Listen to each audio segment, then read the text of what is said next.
We'll guide you through how to make gradient text in CapCut PC. Quick disclaimer, skipping a single step will affect your final result. So you need to follow this step-by-step guide carefully. If this guide helpful, don't forget to like and subscribe. First, don't forget to comment if you still need our help or want to ask something, and we will reach you as soon as possible. Second, open the Windows Start button on your computer and type CapCut into the search field to locate the application quickly. Launch CapCut from the search results and wait until the program loads completely before continuing. Open an existing project or create a new one if you are starting fresh. Import your video or background media, then drag it onto the timeline so it is ready for editing.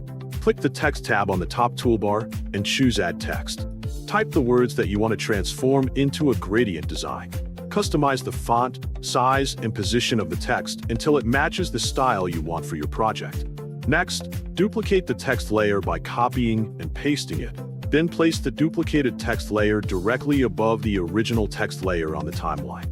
Change the color of the duplicated text so it clearly contrasts with the original text color, allowing both colors to blend together later. Hold the Control key and click each text layer to select them both at the same time. Right-click the selected text layers and choose Create Compound Clip from the context menu. After the process finishes, click the newly created compound clip on the timeline to select it. Open the Video tab in the Properties panel on the right side of the window. Locate the Mask option and select Split Mask from the available mask types. Rotate and reposition the split mask until it blends the two text colors in the direction you prefer. Increase the feather value to soften the transition and create a smooth gradient effect between the colors. Preview the video in the playback window to see how the gradient text appears over your footage.